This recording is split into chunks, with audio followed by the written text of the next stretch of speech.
¿Qué tal, amigos y amigas? Estamos aquí de vuelta en un nuevo Hilando Fino. Mi nombre es Alberto Salas, de En 10 Puntos, por supuesto, y estoy aquí con mi amigo, el escritor, titiritero, dramaturgo, actor, profesor universitario y curador oficial del Museo de las Artes Culinarias. ¿Cómo le va, don Diego? Bien, Soto? muy bien, aquí haciendo una curaduría de pasta. complicadísima.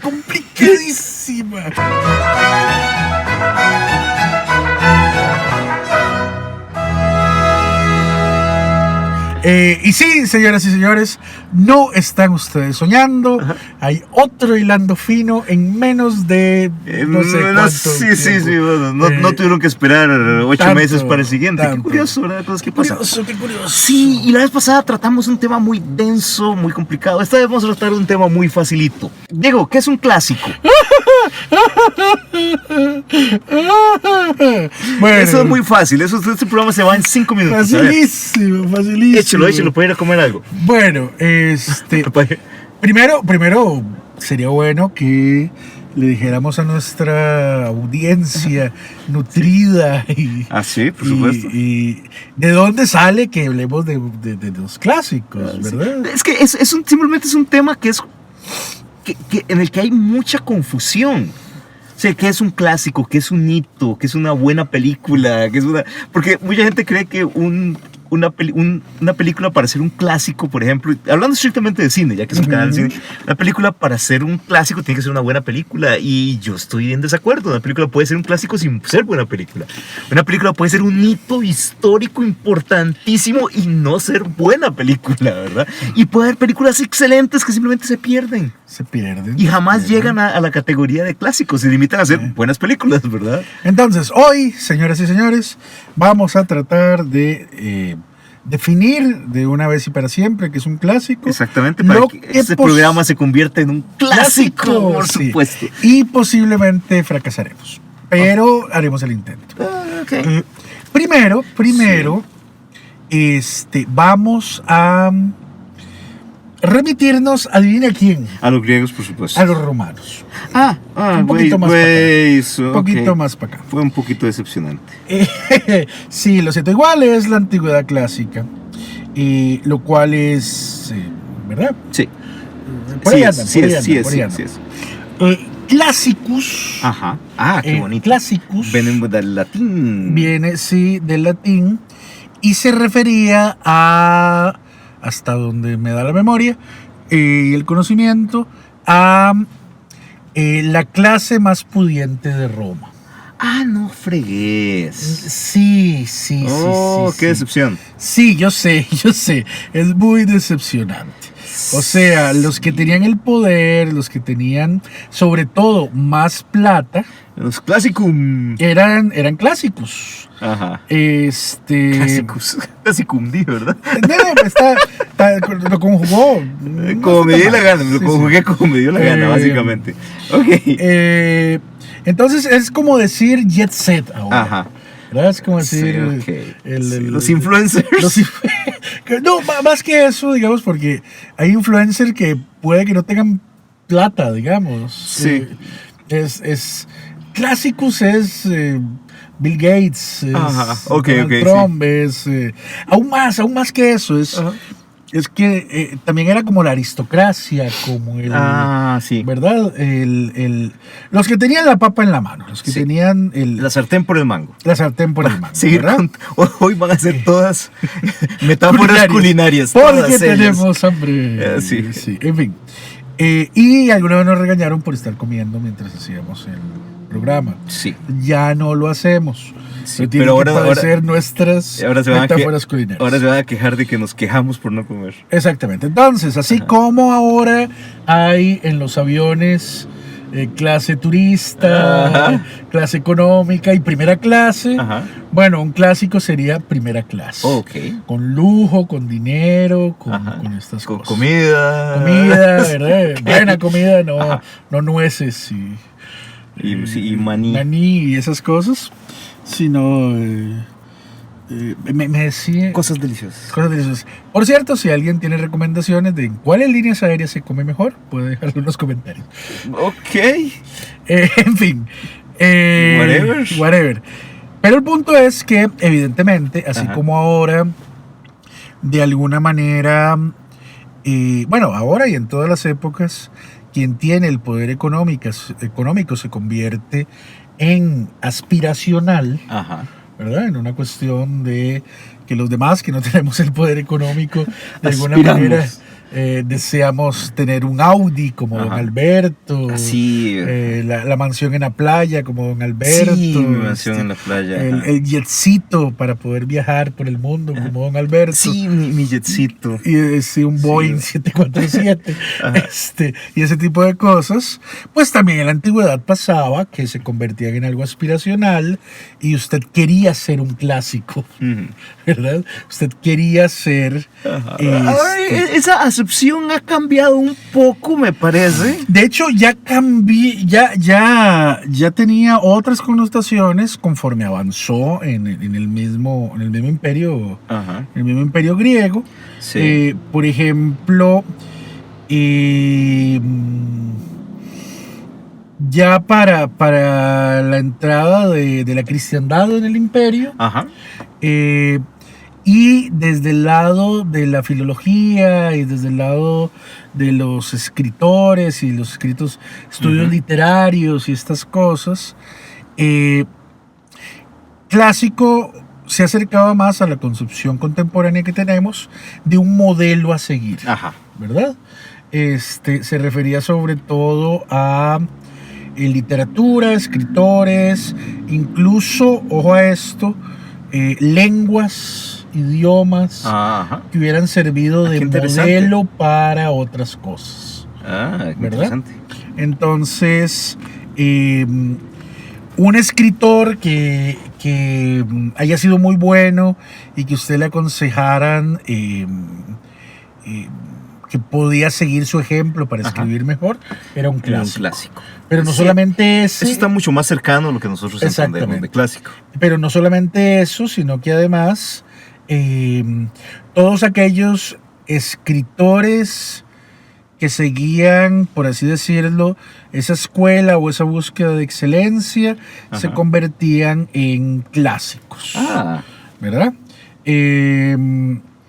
Y como ustedes comprenderán, ya desde Roma, y posiblemente desde Grecia, ya desde Homero, uno puede encontrar clásico en el sentido no solo de un modelo a seguir, sino clásico en el sentido de un modelo antiguo a seguir. Ya empieza el tiempo a jugar ahí. Ya empieza el tiempo a jugar porque de alguna manera un clásico es aquello que ha resistido la prueba del tiempo, ¿verdad? Que ha sido validado por la experiencia, los años, y se mantiene vigente a través de las generaciones. Ya es algo más cercano, mucho más cercano a lo que... Ya es mucho más cercano a lo que actualmente podríamos considerar como un clásico. Es algo que yo digo con cierta regularidad, ¿verdad? O sea, una película que salió este año podrá gustarte mucho, podrá ser muy buena, pero no es un clásico. No. O sea, el clásico tiene que ganárselo a pulso, ¿verdad? El título de clásico. Tiene que ganárselo a pulso y además, vamos a ver, que sea del gusto de los contemporáneos puede ser absolutamente irrelevante. Porque puede ser una obra que fue despreciada en su época. Puede ser una obra que fue despreciada en su época. Ya que nos estamos saliendo del recorrido histórico que quería hacer, así que devolvámonos un poquillo, ¿verdad? Durante toda la Edad Media, el tema de los clásicos tal vez no tenía el mismo peso, sobre todo porque los grandes modelos eran atemporales. ¿Qué quiero decir con esto? No había mucho para atrás.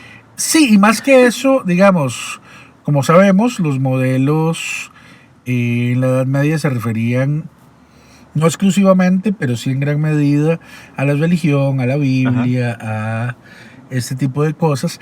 Y esos son modelos atemporales, porque el modelo de Jesús, el modelo que es para los creyentes, la Biblia, no está en un tiempo histórico, sino que va a un tiempo transhistórico que va más allá de las cosas. Pero aún así, evidentemente había autores, teólogos, incluso santos y mártires que eran clásicos, porque tenían el peso de la tradición, tenían el peso de la excelencia, tenían el peso de qué sé yo, de todas estas cosas que consideramos hoy en día clásicos.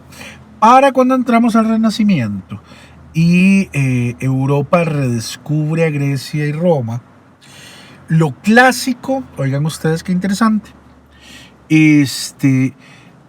por un buen tiempo pasa a ser casi exclusivamente lo griego y lo romano. Sí, eso es lo que se entendía por clásico. Eso es lo que se entendía por clásico. La antigüedad clásica era lo clásico. Y en gran medida se contraponía a lo barroco. ¿Verdad? Obviamente, si usted, como don Alberto, es un defensor de lo barroco, obvio, va a ver lo clásico con cierto desprecio, ¿verdad? Pero normalmente era al contrario, ¿verdad? Es que esto es clásico y esto es artificioso. Sí, no era tanto el mérito de la obra en sí, sino la inspiración de donde venía. Sí, y además, si ustedes lo notan, en el habla popular, por lo menos en español, ha quedado un poco de esa disputa generacional entre lo clásico y lo barroco, porque normalmente cuando queremos decir que algo tiene mucho valor para nosotros, decimos es que es un clásico. No decimos es que es un barroco. Al contrario, si alguien no se está dando a entender, o si algo es enredado, o si algo tiene detalles innecesarios, decimos es que eso es barroco, ¿verdad? Entonces, esto que en principio fue una disputa estrictamente estilística entre dos escuelas de arte, ha permeado hasta nuestros días en el aula popular. Aunque yo sé, tal vez ustedes no usen mucho en su vida diaria la palabra barroca, y no insulten al vecino diciéndole ¡qué barroco que sos! Aparte que es un asunto raro. Pero perfectamente válido, sí, digamos, ¿verdad? Si se lo ganó, se lo ganó. Sí, eso es cierto. Pero sí todos creo que hemos usado o hemos estado familiarizados con el sentido de clásico como algo excelente, algo de valor, algo que trasciende. Sí, algo digno de imitar. Algo digno de imitar que trasciende la prueba del tiempo. Podríamos quedarnos con esa definición preliminar que a mí me trae varias cosas a colación. La primera es que yo creo que todos hemos experimentado esa valoración de lo antiguo, ¿verdad? Sí, que es antiguo, por lo tanto es clásico. Sí, o para usar términos modernos, de lo vintage. De lo retro. De lo retro. O uno lo ve con respecto a los gustos musicales. Sí. Que normalmente se saltan una generación. Y entonces ahora la gente, los chiquillos descubren maravillados a Queen. ¿Verdad? Sí. ¡Wow! Es que es un clásico.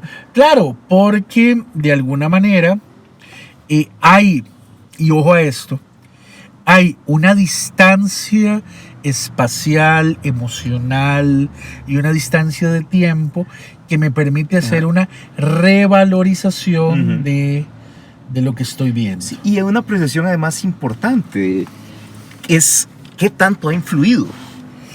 Exactamente. Porque digamos, obras que, digamos, como por ejemplo Blade Runner, que cuando en su momento los críticos la despreciaron, o no la valoraron.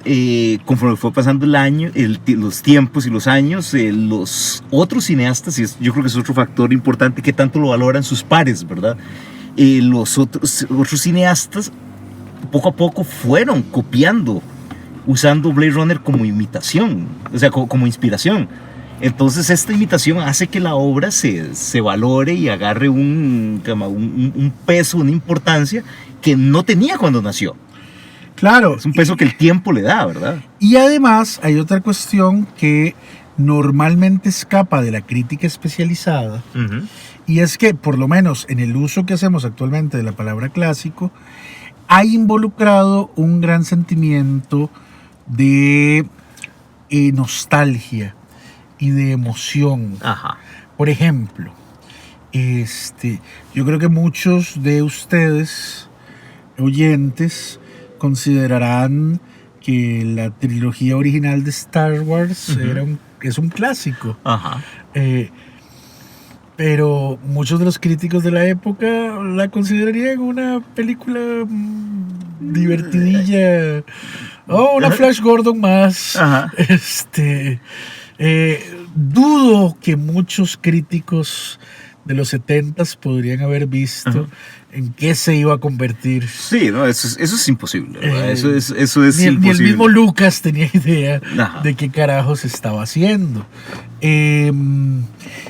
Y es, como dice don Alberto, no solamente la influencia que puede tener una obra en sus pares, la influencia que puede tener en otras obras, sino la influencia que puede tener en una generación, la influencia que puede tener en términos de emocionalidad.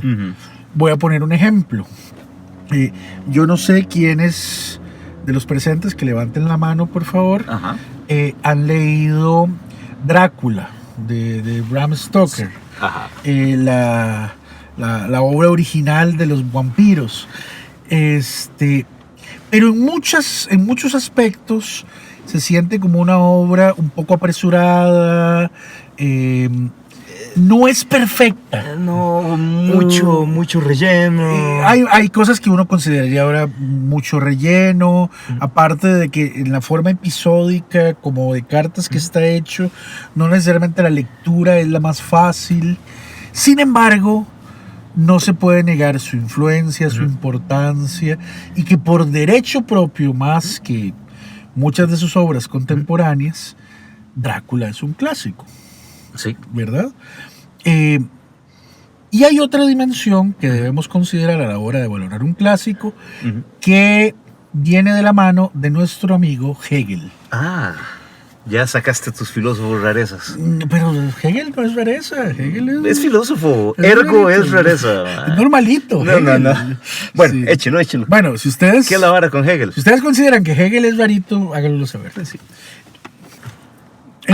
Entre otras... ¿Qué decía Hegel? Hegel, bueno, decía muchas cosas, no vamos a hacer una clase. Así es Hegel, man, siempre diciendo cosas, man, siempre diciendo cosas. Tal vez algún día hagamos un hilando fino de Hegel. Ok. Es solo para él, pero en este momento lo que me interesa es que él se metió un poco a hablar de esto, de lo clásico. Para Hegel, lo clásico por antonomasia era la tradición griega y romana. En eso no hay mayor sorpresa. Sí. Pero lo interesante es por qué él decía que eso era el gran modelo a seguir, que era el gran paradigma, es la palabra que estoy buscando, el gran paradigma estético y artístico. Porque él decía que en las, especialmente esculturas griegas y romanas, coincidía la idea y la forma sensible. Carajo. Para ponerlo en términos más contemporáneos, que el concepto artístico y su ejecución coincidían de manera perfecta. O sea, había una armonía entre conceptualización y su ejecución. Y eso a mí me parece fantástico para definir lo clásico más allá de lo griego. Interesante forma de verlo. Porque realmente tienen que ser las dos cosas. Tiene que ser el concepto desde el cual estás partiendo y la forma en que ejecutas ese concepto. Forma en que ejecutas ese concepto en términos artísticos.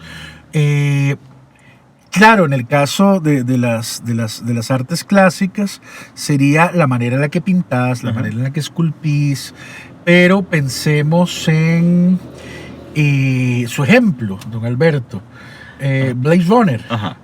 Realmente hay una exquisitez del manejo de las herramientas fílmicas y también hay una depuración del concepto. Y ojo a esto, que es lo más maravilloso, la forma en que se cuenta Blade Runner, las herramientas fílmicas que utiliza para contar Blade Runner están al servicio del concepto, están al servicio de la idea. Esa es una forma bonita de decirlo. Y al contrario, la idea determina la forma. Uno, por lo menos yo, no puedo pensar en una manera diferente de contar ciertas películas. Por ejemplo, la última de Mad Max. ¿Verdad? Fury Road. Sí, o sea, no hay otra manera, ¿verdad? Realmente esa idea, ese concepto necesitaba esa forma. Oigan qué bonito como lo voy a poner. Un clásico es cuando la forma y la idea se aman mutuamente. Oh, qué bonito eso, muy poético. ¿Verdad? Y entran en comunión la una con la otra y terminan fusionándose entre sí. Ojo, hemos estado usando ejemplos muy serios, pero también podríamos hablar de clásicos de la comedia. Sí. ¿Verdad? En los cuales la idea, el concepto, hacer comedia, tiene una expresión maravillosa en la forma en la que se hace, ¿verdad? O clásicos de la ciencia ficción. Porque también creo que algunas veces pecamos de snob. Sí, eso es ahí. Eso sucede. Eso sucede de pensar que un clásico tiene que ser por definición algo serio. O un poco como hablábamos en el Hilando Fino anterior, que algo es bueno por su moralidad o por su, ¿verdad? Sí, entonces que algo es bueno clásico, por su mensaje. Que algo es clásico entonces por su seriedad. Sí. De pronto podemos caer en la tentación de pensar que algo es clásico por su seriedad. Uno lo ve en música, por ejemplo, ¿verdad? Sí. Que es la guitarra clásica, ¿verdad? Pero no, puede ser que ustedes encuentren obras paradigmáticas por esa confusión entre forma y contenido, entre idea y realización, que no pretendan explorar los lados más oscuros de la sociedad humana, sino que sea otro su propósito. Y ahí es donde Hegel me ayuda también. Creo en Hegel. Estoy viendo. Sí. Hegel lover. Sí, lo lamento si decepcioné a alguno, pero hay un hegeliano que vive dentro de mí y que grita cosas. ¿Y qué dice Hegel ahora? Que la intención cuenta. Qué vacilón. ¿Verdad? Qué vacilón. O sea, de chiripa. Sí, de puro accidente. No vale, digamos. Si te salió de carambola. Sí. No. Ok, y aquí hay otra pregunta interesante. ¿Qué pasa si a uno no le gusta un clásico? Yo soy de la posición de que los clásicos hay que respetarlos, porque se han ganado su posición de clásicos. Pero si no te gusta, no te gusta. No estás obligado a disfrutarlos. Estás obligado a respetarlos, no a disfrutarlos. Es una excelente pregunta. Y yo concuerdo con usted. Porque estamos hablando de gusto. Ajá. Y el gusto no debería estar supeditado a todas estas disgregaciones filosóficas, ¿verdad? Por ejemplo, yo podría hablarles, ya ahora que soy curador del Museo de Gastronomía, ¿sí? De todas las bondades que tiene la pasta, y sobre todo si tiene queso y tomate, sí, qué rico. Y las maravillas dietéticas que es una dieta a base de pasta, y todas estas cosas. Pero si a usted no le gusta la pasta, no le gusta, ¿verdad? Si a usted no le gusta la piña, tampoco puede decir... No, es que la piña es anatema, es ¿verdad? Porque a usted le guste o le deje de gustar algo, la piña no se inmuta, no, ¿verdad? No, ella sigue siendo lo que es. Ella sigue siendo piña. Ella sigue siendo piña. Lo mismo le pasa a los clásicos.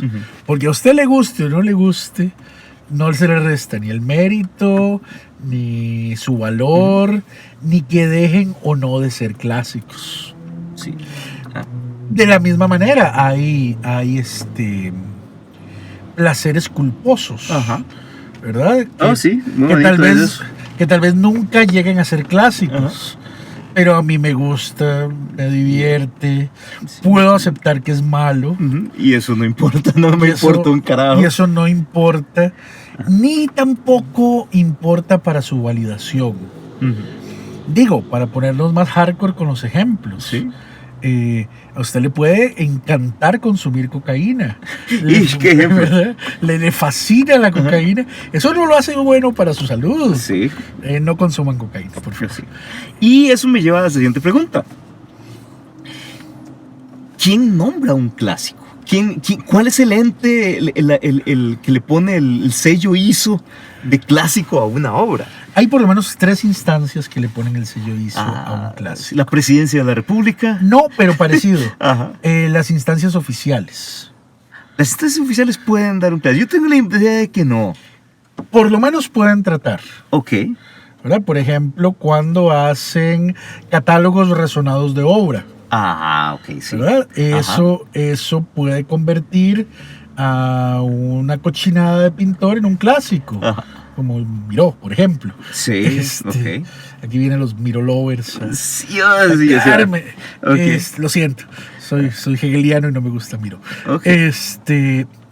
O no sé, igual podrían... sí, digamos, museos, el Instituto de Conservación del Cine, puede nombrar esta obra un clásico, por tanto merece, bueno, en el caso de cine muy particularmente el Criterion Collection. Correcto. O sea, cuando el Criterion Collection mete una película en su catálogo, es casi que universalmente uno dice, mira, esa película es del Criterion Collection. Y no está mal que así sea, por una sola razón. Primero porque tienen derecho. Sí, exactamente. Y además, es un mundo libre. Y además, porque a veces, gracias a esos esfuerzos institucionales, se recuperan cosas que se perderían de otra manera.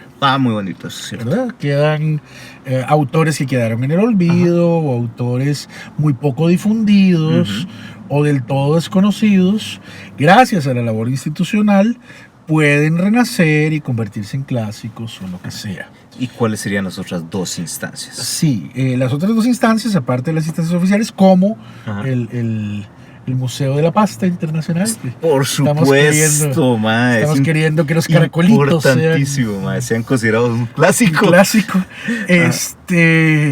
Aparte de eso, la más inmediata y la más, digamos, fácil de las categorías sería el criterio personal, la experiencia de vida.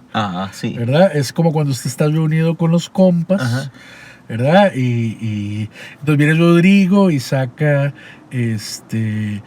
su colección de discos de Samantha Fox. Y usted dice, ¡oh! ¡Es un clásico! ¿Verdad? No está queriendo decir ni Rodrigo, ni Alberto, ni Diego, ni ninguno de esos muchachos necesariamente que Samantha Fox es un clásico en el sentido de Bach, o es un clásico en el sentido de Queen, ¿verdad? Sino lo que están queriendo decir es un clásico de nuestra vivencia de vida. ¿verdad? Ok, sí. ¿Por qué se convierten en clásicos? Porque tiene un alto valor emocional, digamos, ¿verdad? Sí, sí. El clásico como sinónimo de un recuerdo muy preciado. Exactamente. Esa es otra concepción de clásicos. Ajá. Finalmente. Y esta es la mejor de todas. No necesariamente, pero bueno. Ok. Finalmente, yo creo que la otra fuente para establecer los clásicos es el mercado. Ajá. Simple y sencillamente. Simple y sencillamente. Por ejemplo, cuando Disney saca sus colecciones de clásicos. Por ejemplo. ¿Verdad? Que para Disney cualquier cosa que ellos hagan es un clásico. Es un clásico, sí. Ok. Sí. Por ejemplo, yo, para hablar de una película que a mí me gusta, pero tal vez Fantasía. Fantasía es un clásico. Sí, pero tal vez Fantasía, si no es valorado por la crítica especializada y Disney, dos de las herramientas, no sé para cuántas personas podría despertar sentimientos a nivel de Bambi, por ejemplo. Sí. ¿Verdad? A nivel de la Cenicienta, de Dumbo. Sí, o de Dumbo, o la Blancanieves. Sí. ¿Cuánto te paga Disney? Sí, a mí nada. A Alberto le pagan Mickey dólares, sí. Ya lo había establecido. Sí. Tengo que cambiar, por cierto, tengo que cambiar ese cheque, por cierto. Pensemos, para que le siga lloviendo a Alberto, en cuestiones más contemporáneas. A mí me parece que una película como Iron Man 1, el mercado está así de convertirla en un clásico. Ok, sí. ¿Y cuáles son las herramientas? Obviamente ponerle la etiqueta de clásico, pero también cosas como la repetición. La influencia en lo que es el cine actual. La continuación, las secuelas, precuelas, intercuelas, paracuelas y todos los... Su valor como molde para todo un género. Su valor para molde como todo un género. Y también el paso del tiempo, ¿verdad? Hay momentos en los cuales las tres cosas coinciden. No sé, por ejemplo, posiblemente crítica, mercado y la mayoría de los televidentes concuerden en que Friends es un clásico de la televisión, o Chaplin, no sé. Y bueno, yo disfruto a Chaplin. Pero hay cosas más difíciles de digerir, ¿verdad? Por ejemplo, no todo mundo se sienta por placer a ver 2001 Odisea en el espacio. La mayoría se sienta para ver qué es aquello. Sí. ¿De qué es esa película de la que todos hablan? O como caso de estudio. O porque dicen que es muy buena y hay que verla. Pero, ¿verdad? Entre la mayoría, no sé. Sí. No necesariamente es de Vox Populi. Sí. Pero es un clásico. ¿Verdad? Muy interesante.